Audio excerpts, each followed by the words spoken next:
नहीं देखिए, राजनीति ही एक ऐसा सब्जेक्ट है जिसमें आप जाकर इससे देश को आगे बढ़ा सकते हैं। तो यही मेरा कहना है कि वैसे लोग आने चाहिए पॉलिटिक्स में जो इनको समझ हो और खासकर प्रशासनिक अनुभव हो तो ज़्यादा अच्छा है।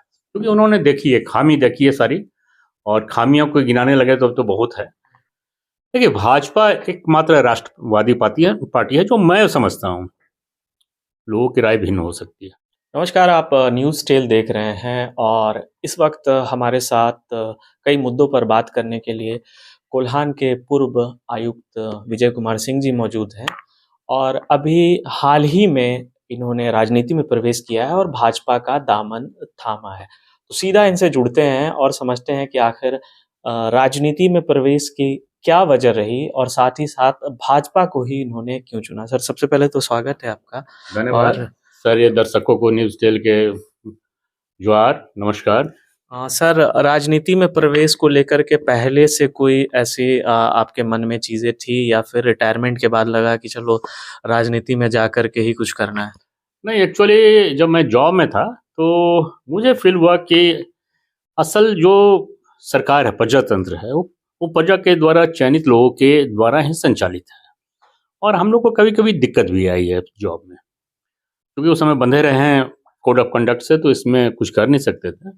परंतु लगा कि नहीं, यदि आप नीतिगत निर्णय ठीक कीजिए, नीति अच्छी बनाइए और उसको इम्प्लीमेंट अच्छी तरह से कीजिए, दोनों चीज़ महत्वपूर्ण है, तो आप अच्छा कर सकते हैं। तो कभी-कभी हम लोग को लगा और सरकार ने भी रियलाइज़ किया बहुत बार, विथड्रॉ भी किया अपने आदेश को। अभी भी आप देख रहे हैं कि प्रधानमंत्री जी ने भी विथड्रॉ किया किसान आंदोलन को। तो कभी-कभी लगता है कि गलत है, लेकिन कभी-कभी विथड्रॉ नहीं होता है। तब एक प्रशासक के रूप में हम लोग को खलता था। तो मैंने उसी समय सोच रखा था कि यदि मेरा सब कुछ ठीक रहा, हेल्थ ठीक रहा जो आज है, तो निश्चित ही मैं समाज की तरफ ध्यान दूँगा और जो भी बन पड़ेगा अपने अनुभव का लाभ लोगों के बीच में शेयर करूँगा और कोशिश करूँगा कि उनके हालात, इकोनॉमिक हालात और सामाजिक हालात बेहतर हो। राजनीति कहीं न कहीं आपको बेहतर लगी आगे इस दिशा में और अच्छे से काम करने? नहीं देखिए, राजनीति ही एक ऐसा सब्जेक्ट है जिसमें आप जाकर इससे देश को आगे बढ़ा सकते हैं। क्योंकि ठीक है, प्रशासक का भी अपना रोल है, लेकिन प्रशासक नीति निर्धारण नहीं करते हैं। नीति नीति निर्धारण बहुत आवश्यक है और मैं बताऊँगा कि कैसे है, एलैबोरेट करूँगा कि नीति कभी-कभी आप देख रहे हैं कि अभी सीआरपीसी चेंज हो रहा है। तो बहुत सारी ऐसे हैं कि समय पर चेंज होना चाहिए था, काफ़ी देर हो गया चेंज होने में, उससे बहुत लोग जेल में पड़े रहे हैं, सड़ रहे हैं और अभी लग रहा है कि नहीं, वो सब छोटे-छोटे पिटीज़ मतलब छोटे-छोटे अपराध थे और खत्म होने चाहिए था, जो नहीं हुआ। तो यही मेरा कहना है कि वैसे लोग आने चाहिए पॉलिटिक्स में जो इनको समझ हो और खासकर प्रशासनिक अनुभव हो तो ज़्यादा अच्छा है। क्योंकि उन्होंने देखी है, खामी देखी है सारी और खामियों को गिनाने लगे तो अब तो बहुत है। फिर भी इस राजनीति में आकर यदि मौका मिला कहीं से कुछ बनने की और नहीं भी बना तब भी सरकार को एज़ ए एक साधारण कार्यकर्ता के रूप में सुझाव तो दे ही सकता हूँ, हर नागरिक का कर्तव्य है और खासकर इस पार्टी में हूँ तो बीजेपी में हूँ तो बिल्कुल मैं देना चाहूँगा और चूँकि अनुभव रहा है मेरा काफ़ी 35 सालों का प्रशासनिक अनुभव। भाजपा ही क्यों? देखिए, भाजपा एकमात्र राष्ट्रवादी पार्टी है जो मैं समझता हूँ, लोगों की राय भिन्न हो सकती है। क्योंकि आपने देखा है पिछले सिर्फ 9 साल की बात आप नहीं करें, जब जनसंघ था, जनसंघ के बाद जब भाजपा आया, आपको याद होगा कि अटल बिहारी वाजपेयी जी की सरकार थी और 1 वोट से सरकार गिरी। तो ये क्या था ये? एक प्रिंसिपल है यहाँ पर कि नहीं, हम सरकार बनाने के लिए इसमें नहीं आए हैं, हम लोगों की सेवा करने आए हैं।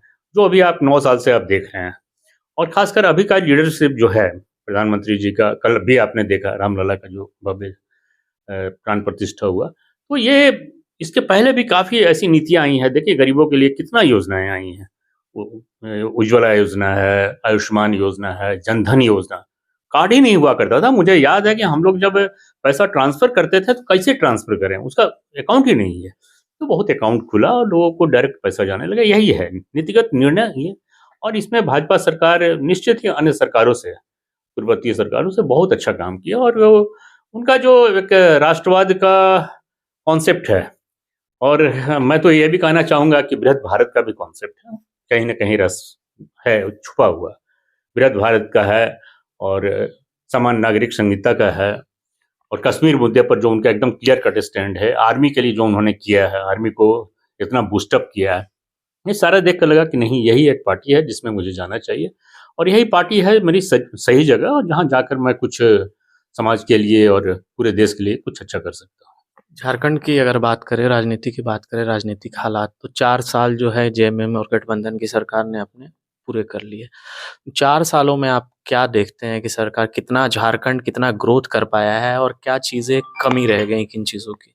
नहीं देखिए, झारखंड बिल्कुल विकास तो थम ही गया, अब सभी कोई देख रहे हैं, महसूस भी कर रहे हैं। पिछले जब भी भाजपा का शासन रहा, पिछले रघुवर जी की जो सरकार थी, क्योंकि मैं उस समय डीसी भी था, कमिश्नर भी था, मैंने बहुत करीब से देखा और उनके नेतृत्व को भी देखा। उस समय जो काम हुआ वो बिल्कुल अब थम सा गया है।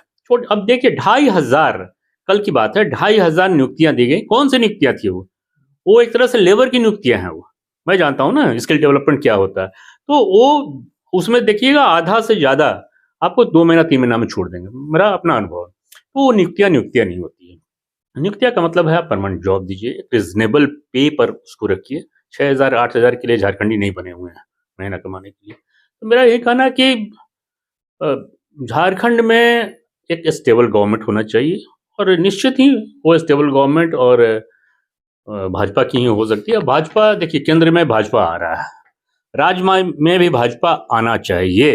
राज्य में यदि भाजपा आता है, दोनों जगह अपनी सरकार होती है, मतलब भाजपा की सरकार होती है, तो इससे बहुत तरह का फायदा होता है। यह ऑब्वियस है, इसको बहुत बताने की जरूरत नहीं है, टाइमली सब कुछ आ जाता है। और एक राष्ट्रवादी, चूंकि वहाँ पार्टी है तो यहाँ भी राष्ट्रवादी पार्टी का ही रूल होता है, और राष्ट्र सर्वोपरि का जो एक कॉन्सेप्ट है बीजेपी का, वो सर्वोत्तम है और हमेशा रहेगा, जब तक ये पार्टी है जब तक रहेगा। यही खास करके बिहार, झारखंड और बंगाल में ये चीज़ें काम नहीं करती हैं। जातिगत समीकरण बहुत ज़्यादा हावी हो जाते हैं और इसका प्रभाव कहीं न कहीं खामियाजा भाजपा को भुगतना नहीं पड़ा है मुझे, तीनों राज्य। हाँ बिल्कुल, लेकिन मुझे लगता है कि झारखंड में जातिगत समीकरण का उतना नुकसान नहीं हुआ है जो बिहार और अन्य जगह, हाँ अन्य जगह हुआ है।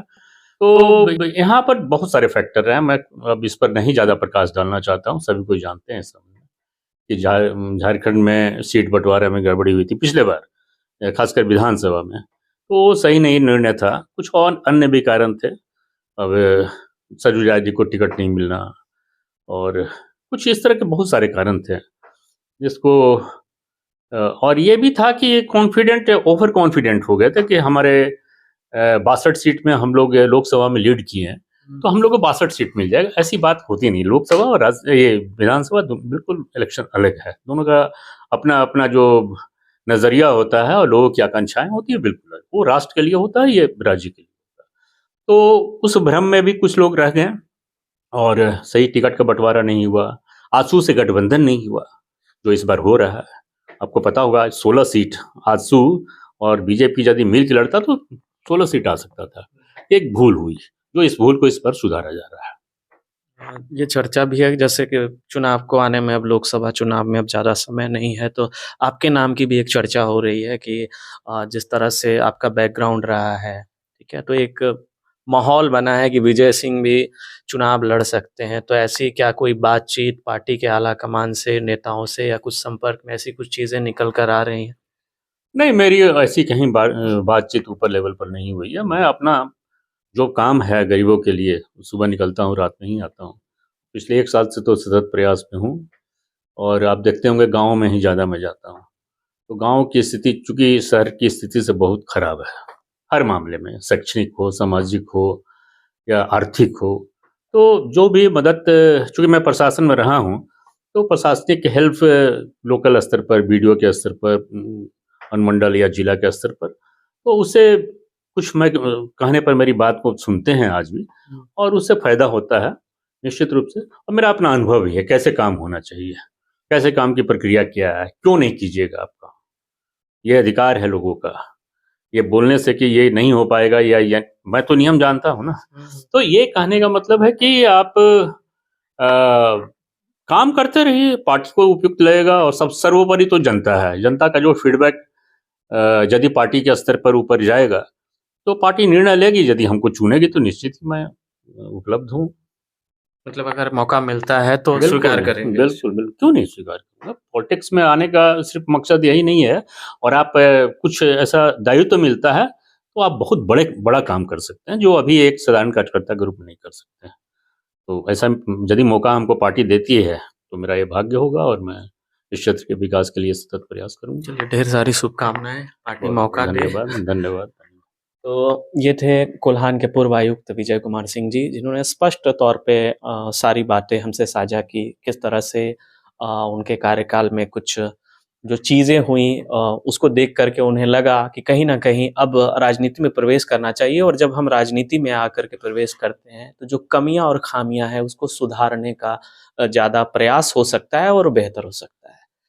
खबरों के लिए इसी तरह हमारे साथ जुड़े रहिए। वीडियो जर्नलिस्ट साहिल अस्थाना के साथ कुमार कुणाल, न्यूज़ टेल, जमशेदपुर। बेहतरीन खेतों से आती है लक्ष्मी रसोई का प्रीमियम क्वालिटी हल्दी पाउडर, जो है हल्दी के गुणों से परिपूर्ण और जो रखे आपकी सेहत का ख्याल, हर डिश की रंगत और उसकी स्वाद बढ़ाए। लक्ष्मी रसोई का प्रीमियम क्वालिटी हल्दी पाउडर आज ही घर ले आइए।